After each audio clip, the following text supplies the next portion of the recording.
Okay, it's time for part 2 with some harder examples of our chain rules. So we're going to have more links to the chain, and at this point the color coding kind of falls apart. And to be honest, it's really annoying to have to keep clicking the pen. So I'm going to forego the color coding. But I am still going to rewrite this, because remember that when we see that cubed on that sine x, it really means in parentheses sine of x squared plus 3x. With the 3 all the way on the outside. So our outermost function is that cubed. So our derivative of the outside is all what you see here, right? The 3 and the 2 for the new exponent. And then we keep the inside the same, sine of x squared plus 3x. And now when we do times derivative of the inside, we are basically going to just ignore this stuff we've just written and only look at the sine of x squared plus 3x. So the derivative of our inside is, so the next inside bit is the sine. So derivative of that is cosine, keeping its inside the same. And my eyes, when I'm doing these, is I go to the thing I just wrote, and that way I can stick my finger on my inside and go, okay, now this last piece of the inside, I need to take the derivative of it. Remember, we did derivative of the outside, the 3 and the exponent of 2, keeping the inside the same, times the derivative of the inside, keeping its inside the same. And now we have, so the sine's taken care of. That cosine is a derivative. I'm not going to have a negative sign here. But now I have to do times derivative of this inside. So times 2x plus 3 is our full derivative. So it's a lot of links to the chain. I think it helps in terms of your fingers and your eyes if you just look at the thing you just wrote for identifying your insides. It's a lot of pieces.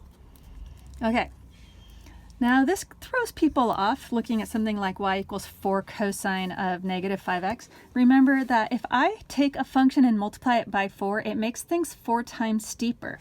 So my derivative is just 4 times, and then I can kind of ignore that 4. I write it down because it goes along for the ride. It's making things 4 times steeper, but now I just look at it and go, okay, the derivative of cosine is negative sine, keeping the inside the same of that negative 5x, and then times derivative of the inside, derivative of negative 5x being linear, that's a slope of negative 5.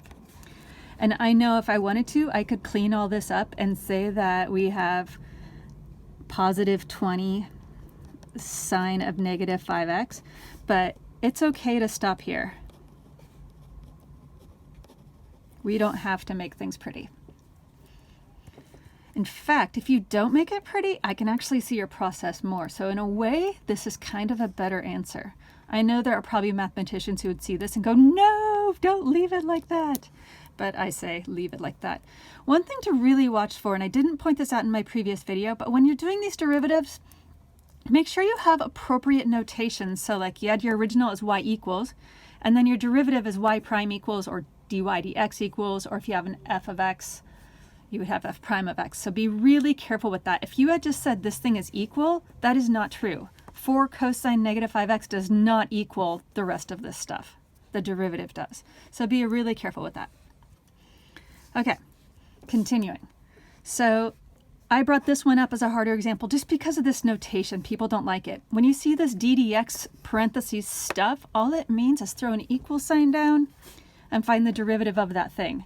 Derivative of sine 5x is cosine, keep its inside the same. I can even put the parentheses around that 5x, and then times derivative of the inside. So don't get freaked or weirded out by that notation. Just means take the derivative of the inside.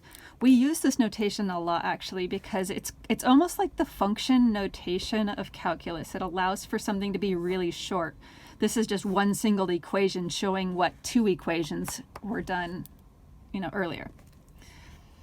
Okay, looking at this f of x equals 7 times, so I'm sliding things up here. 7 sine to the 9th 13x. Again, I recommend that you rewrite that so we have 7 and then sine of 13x, and you could put the 13x in parentheses if you would like, and then the 9th on the exponent. So that 7 is just it's making things 7 times steeper. It's a vertical dilation. I'm going to throw an f of x in front of here to remind ourselves that that's not a derivative, it's just rearranging. I'll even switch colors. So then the derivative, that 7 is just making things 7 times steeper.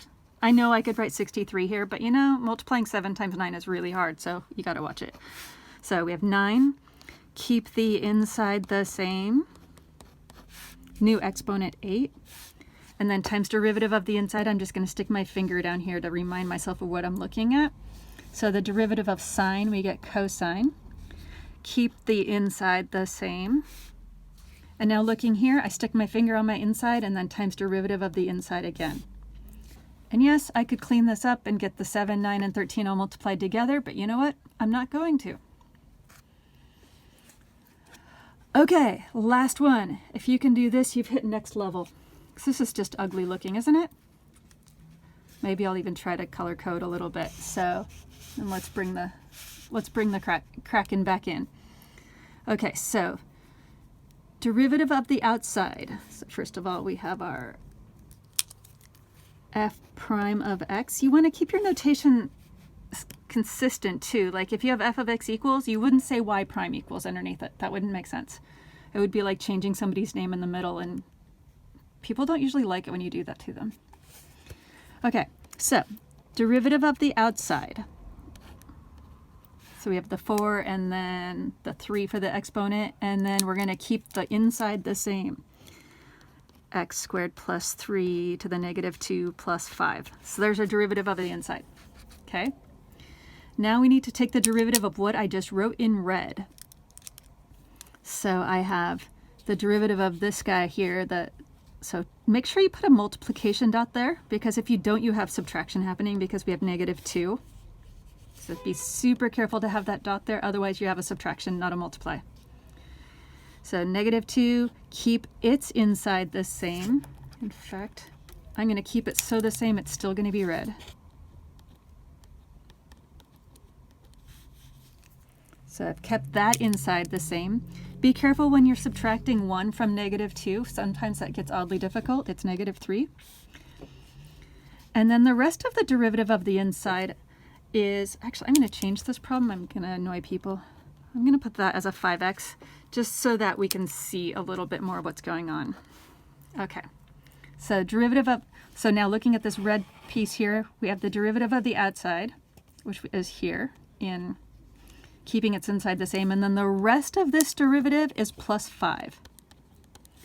And I'm going to throw all of that in parentheses. I'm using square ones just to make them look a little different. So here is the derivative of the inside, keeping its inside the same. So there's this x squared plus 3 that's not derived yet because it's the inside of an inside. Oh gosh, that gets ugly. But then finally, last step is times derivative of that x squared plus 3.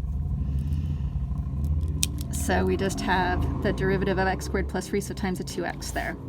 So the things to watch out for is like getting those parentheses around there, the ones I use for square brackets.